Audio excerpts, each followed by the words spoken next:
Chapter 3-4. Sa isip ni Roman na hindi kasalanan ni Moore. Ang duke ng Rift Armor mismo ang sumikop sa Sage Town noong siya ay bata pa. Pagkatapos nito, nagtalaga siya ng mga taong mamamahala rito, ngunit sa loob ng mahigit 50 taon, wala nang muling nagsuri sa populasyon o sa lupain, ni nag-adjust man sa mga buwis. Taon-taon, ang maniningil ng buwis lamang ang pumupunta rito upang maningil. Dahil napakalayo ng lugar na ito, halos walang pumapansin dito. Tinatanong ni Roman na kung bakit may pagbabago sa bilang na 100 tao. Sinasabi ni Moore na ang Sage Town ay orihinal na lugar kung saan nagtitipon at nagpapalapalaboy ang mga tumakas na alipin. Matatagpuan sa isang liblib at magulong rehiyon, nagsisilbi itong tagpuan ng mga tumakas na alipin at mga kriminal. Dahil iilang bantay lamang ang nagpapanatili ng seguridad, mahirap itong kontrolin ng lubusan.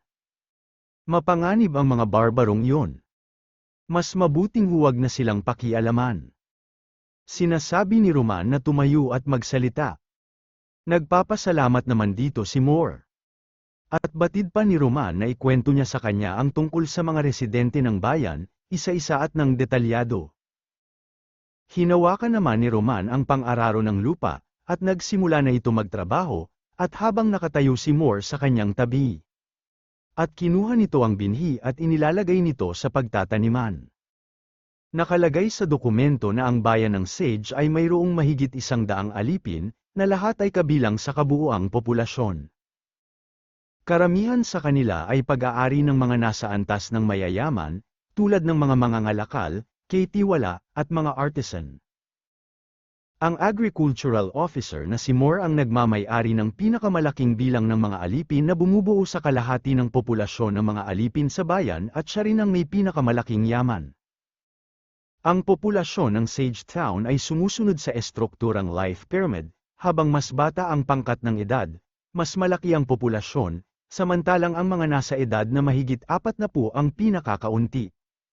Nitong mga nakaraang taon, walang naganap na malaking natural na pagbaba ng populasyon. Maituturing na matatag ang kalagayan ng mga magsasaka, at ang antas ng panganganak ay nananatiling mataas. Ang mga pangunahing sanhi ng kamatayan ay sakit at digmaan. Bihirang umabot sa katandaan ang mga magsasaka, na may karaniwang haba ng buhay na 30 hanggang 40 taon lamang. Nananatiling mabagal ang paglaki ng populasyon, pangunahin na dahil sa maliit na batayang populasyon at mababang produktibidad.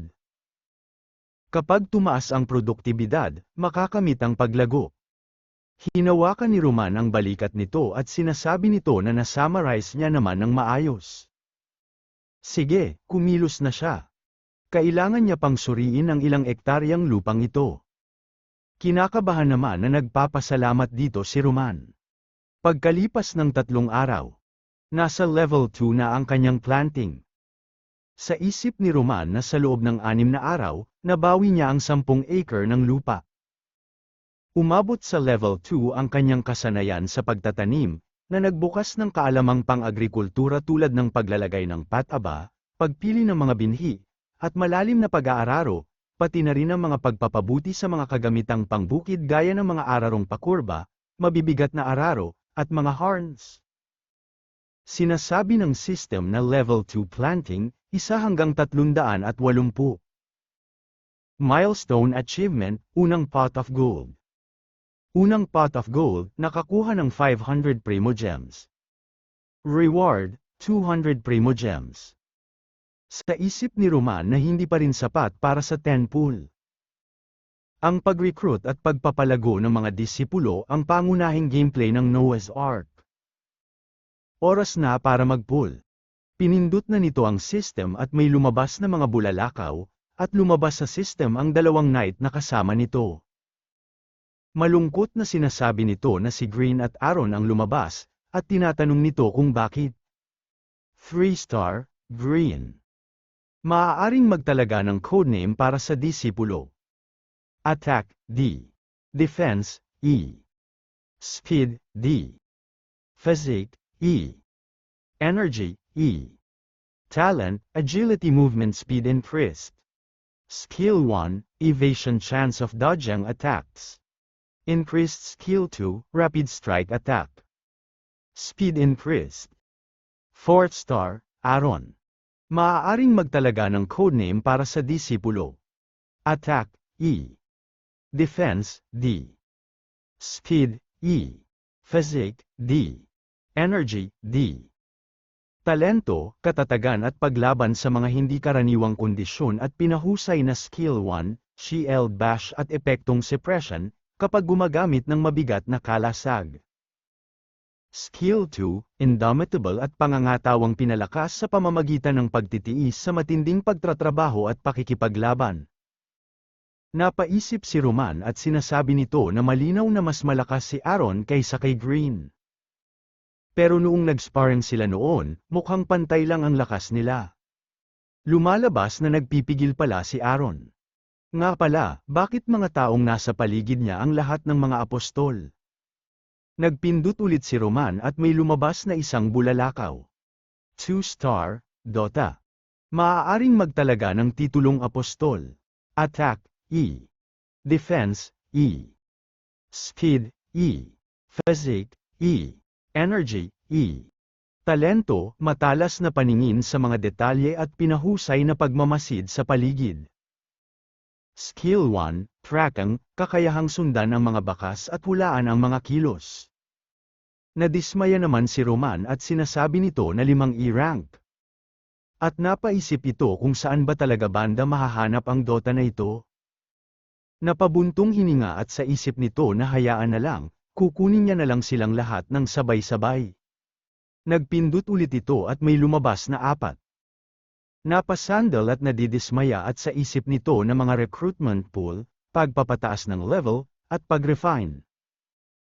Napakagulo ng mga sistemang ito, talagang parang isang partikular na laro ang dating. Dumating si Green at sinasabi nito na kung plano ba ng kanilang marangal na Panginoon, na pag-ukulan muli ng kalinga ang kanyang lupain ngayong araw. Nagmamakaawa siya sa kanya, hayaan niya siyang magpahinga.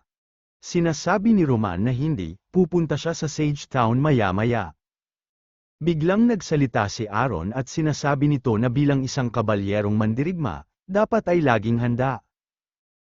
Sinasabi ni Green na kalokohan. Halatang-halata namang kakaalagay lang ng armor na yan. Nababahala na sinasabi ni Moore na kung bakit biglang nagpa siya ang Panginoon na pumunta sa bayan. Hindi pa rin ba siya naniniwala sa sinabi niya sa kanya? Dumating si Roman na sakay ng isang kabayo sa Sage Town, at sinalubong siya ng mga mamamayan, at nagbigay-pugay ang mga ito sa kanya, at sinasabi ni Moore na kagalang-galang na Master Roman Rift Armor at mga Sir Knight, tiyak na nakakapagod ang paglalakbay patungo rito. Napatitig dito si Roman, at tinatanong nito si Moore kung sila na ba lahat ng nasa Sage Town. Sinasabi ni Moore na oo, narito ang buong populasyon mula sa bawat nayon. Sa isip ni Roman na sa loob ng ilang dekada, walang naganap na pang-aapi mula sa mga maharlika. Bukod pa rito, ang opisyal sa agrikultura na si Moore ay kumilos sa paraang nakapagtataka, tila isang tunay na tao at hindi naging malupit sa mga magsasaka. Bagaman malamang na malaki ang kanyang kinita mula rito, hindi siya itinuring na sakim. Kaya kung ihahambing sa mga magsasakang talagang manhid at walang buhay sa ibang lugar, may bakas pa rin ang sigla sa kanilang mga mukha. Kung pananatilihin niya ang kasalukuyang kalagayan, maaari nila siyang ituring na parang dugong bughaw. Kahit medyo istrikto siya, mas magiging kampante sila. Sumisigaw at sinasabi ni Roman na siya si Roman Rift Armor, ang Panginoon ng Sage Town, at ang kanilang future na Panginoon. Dapat nilang maunawaan na ang lupang ito, ang kabuuan nito ay pag-aari niya na ngayon. Sila ay mangmang at hanggal, at nakagawa sila na ng mga krimen na hindi mapapatawad. Takot at tahimik at napakunot ng mga mata ang mga mamamayan. At batid pa ni Roman na ang mga isdang lumalangoy sa ilog, ang mga bagay na tumutubo sa mga bundok, ang mga hayop na naglalakad sa kalupaan, at ang mga ibong lumilipad sa himpapawid, ang lahat ng ito ay pag-aari niya. Ngayon, gagamitin niya ang kanyang karapatan upang bawiin ang pagmamay-ari sa lupang ito at ayusin muli ang lahat ng naririto. Hindi niya hahayaang patuloy nilang sayangin ang kanyang mga yaman ng ganito. Makikita naman na pinagpapawisan na naman si Moore, at kinakabahan. Tumalim ang titig ni Roman at sinasabi nito na bukod pa rito, sa nakalipas na mga dekada, pumasok sila sa kabundukan upang magputol ng kahoy, manghuli ng hayop, at mangisda ng walang pahintulot, sa paglabag sa noble law. Magbabayad ang lahat ng multa na ₱1 Sa isip ni Roman na sa mahigit isang dekadang pamamalagi niya sa mundong ito, wala man siyang gaanong ibang natutunan, lubos niya namang naisapuso ang diwa ng pag-uugaling marangal at mataas ang tingin sa sarili. Kasalukuyang may 3 taong tax exemption ang Sagetown. Sa loob ng 3 taong ito, kaya niyang paglaruan at manipulahin ang mga hanggal na ito ayon sa gusto niya, nang hindi kinakailangang managot kaninuman. Napatahimik ang mga mamamayan, at nanginginig na hindi alam ang kanilang gagawin. Ang iba naman ay napadasal ng hindi alam ang gagawin, at nagmamakaawa ang mga ito na bigyan sila ng awa, at hindi nila kaya ang hinihingi nitong kabayaran. At ang iba ay galit na sumisigaw na ₱1. Kalokohan ito. At may sumisigaw na isa siyang walang puso na Panginoon. Handa siyang mag-alok ng lugaw na trigo sa mga alipin. Sa kanyang paningin, hindi ba't ang kanyang mga magsasaka ay hindi man lang kapantay ng halaga ng mga alipin? Naghahanda na ang mga knight sa mga nagwawalang mga tao. Pinahinto naman sila ng isang matanda, at napatitig dito si Roman, at sinasabi nito na bibigyan niya sila ng 2 pagpipilian, magbayad ng multa o sumunod sa mga kaayusan niya.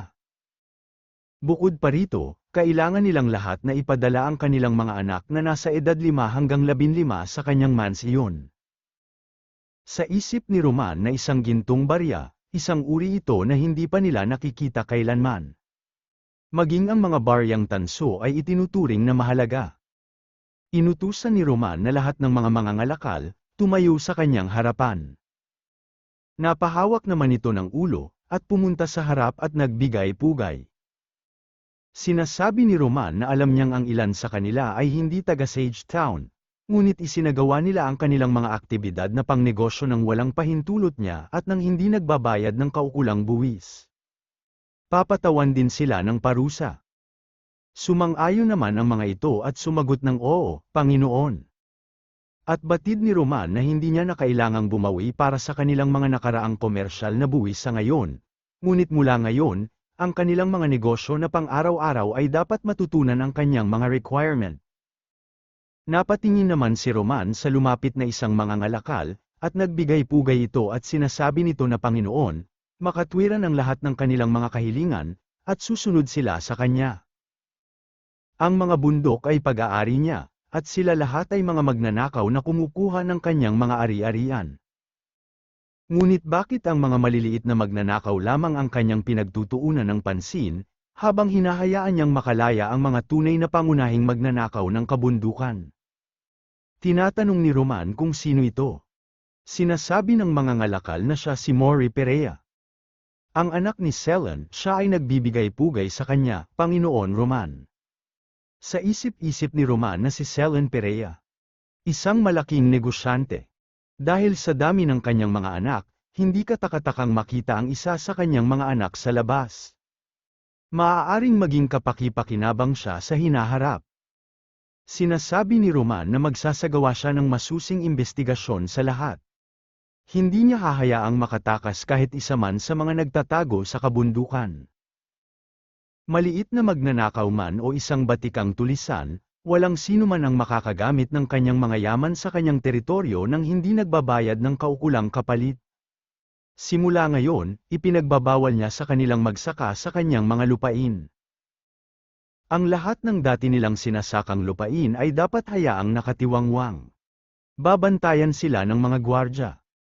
Sino mang magtangkang magbungkal ng lupa nang walang pahintulot ay ipapapatay niya. Bukas ang tunay na simula. Mula ngayon, tatanggapin niya ang kanyang pamumuno at walang pasubaling susundin ang bawat utos na itatakda niya para sa kanila. Sa isip nito na walang alam ang grupong ito ng mga taga-nayon tungkol sa lupain. Kung hindi babaguhin ang sistema ng produksyon, Walang saysay ang pagtatrabaho ng buong araw. Sumisigaw at sinasabi ni Roman na inuulit niya, ginagamit niya ang kanyang karapatang bawiin ang lahat ng lupain sa Sage Town. Ang lahat ng yaman ay dapat na nasa ilalim ng kanyang ganap na kontrol. Ipinahahayag niya na ang kanilang mga nakasanayang paraan ng pamumuhay at pagsasaka ay babaguhin. Muli niyang ipapamahagi ang lahat. Hindi siya magiging maluwag sa kanila sa anumang paraan. Ang kailangan nila lang gawin ay sumunod. Paalis na sila Roman at tahimik lang ang mga mamamayan na naguguluhan. Sa isip-isip ni Moore na ito ang marangal na istilong matagal niya nang hinahanap-hanap.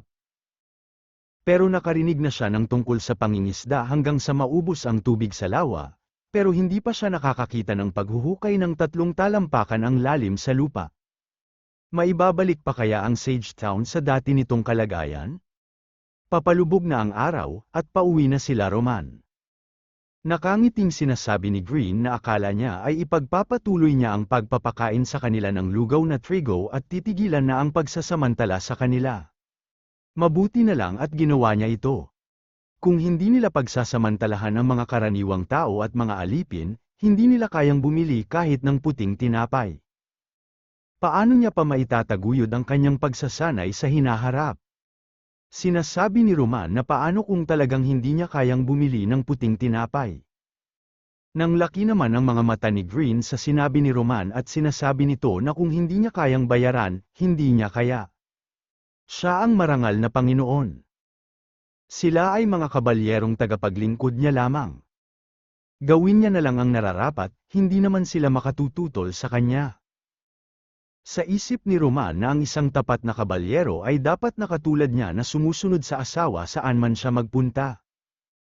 Sinasabi ni Roman na hindi niya alam kung ano ang sinusubukan niyang gawin, ngunit hindi nararapat ang pag-uutos na papuntahin sa mansyon ang mga batang nasa pagitan ng edad na 5 at 15. Ang mga batang nasa ganitong edad ay makatutulong sa mga gawaing bahay, ang mga lampas sa 10 taong gulang ay maituturing ng lakas paggawa, kaya ang sapilitang pag-recruit sa buong bayan ay magdudulot ng malaking epekto. Maraming pamilya ang may mga batang maliliit pa na kailangang alagaan. Kung kukunin ang mga nakatatandang kapatid, mabibigatan ang mga magulang at mapapabayaan ang mga bukid. Sinasabi ni Roman na pipili siya ng mga batang angkop at may natatanging kakayahan para sa pagsasanay, at maayos niyang aayusin ang kalagayan ng mga mas bata. Gusto niyang baguhin ang lahat ng ito. Una, kailangan niyang sirain ang kanilang dating pamumuhay. Para sa kanya, katawa-tawa ang sistemang pang-ekonomiya ng Manor. Nais niyang i-coordinate ang lahat ng yaman at ipamahagi ang mga ito ng pantay-pantay. Hindi niya palalampasin ang pag-aaksaya. Sa isip ni Roman na gagamitin niya ang kanyang awtoridad at kapangyarihan upang katakutan siya ng lahat, sa halip na ituring siyang isang mabait na ama. Hindi siya maaaring magpakita ng kabaitan sa mga nasa mababang antas. Kung hindi, aabusuhin nila ito at hihingi pa ng higit sa nararapat. Hindi naman makapaniwala si Roman at sinasabi nito na grabe ito. Sinasabi ni Roman na papaliitin niya rin ang lupang sinasaka. Kung hindi sila makakapag-adjust, hayaan na lang silang mamatay. Sa isip nito na hindi ito usapin ng pagkakaroon ng mas malawak na lupain. Sa panahong ito, kailangang magtanim ng isang pamilya sa 60 munang lupa upang makapag-ani ng sapat na pagkain para sa kanilang pangangailangan, at dahil ang seed-to-harvest ratio ay 1:4, ang lahat ay nakasalalay sa kalooban ng langit. Sa teorya, kung gagamit siya ng isang butil ng trigo upang makapag-ani ng 8, maaari niyang hatiin sa 2 ang lawak ng lupang gagamitin. 16 na butil, maaari niyang isuko ang 3 kapat ng lupang sakahan. Kung mangyayari ito, hindi makakakain ng husto ang mga magsasaka sa bawat kainan. Sa mga matitinding sitwasyon, magkakaroon ng mga problema. Sinasabi ni Roman na nais niyang makapag-ani ng sagad-sagaran batay sa kasalukuyang ani ng butil. Ang may sensinang pagsasaka ay makapagpapababa sa pangangailangan para sa lakas paggawa at makapagpapalaya sa mga manggagawa. At sa isip pa nito na gaya ng sinabi ng life story, marami pa siyang dapat gawin. Ang pinakamahalagang gawain ay ang pagpapatubo ng sapat na pagkain bago matapos ang panahon. Hanggat nasuri ang mga binhi at sapat ang sustansya ng lupa, maaaring lumago ang mga pananim hanggang sa kanilang pinakamataas na potensyal. Ang inaasahan niyang ratio ng balik ay 1:20. Kung hindi niya man lang yun maabot, hindi siya karapat-dapat sa kanyang mga ninuno. Ang Sage Town ay mayroong mahigit 80 baka na ginagamit sa paghila. Ngayon, lahat ng mga ito ay pag-aari niya na. Sa labas, ang isang gintong barya ay makabibili ng 2 baka. Kulang ang kakayahan sa transportasyon ng Sage Town. Kaya kahit may pera, mahirap makabili ng mga ito. 2,000 tao at 80 ilang baka lamang, imposibleng matapos ang gawain. Kung walang oras para eraruhin ang lupa, mapapasakamay na lamang sila sa mano-manong pagbubungkal. Nakasalalay sa langit kung mabubuhay ang mga ito. Kadalasan naman ay mayroon pa ring naaani. Kung hindi mapapataas ang ani, ang tanging magagawa na lamang nila ay palawakin ang sakop na lupain, na isang malaking pag-aaksaya ng mga yamang likas. Ang pag-iwan sa mga lupang payat, na nagbibigay lamang ng ani na doble sa itinanim o 4 na bunga mula sa 2 binhi, at ang pagtutuon ng kanilang lakas ang tanging matalinong hakbang.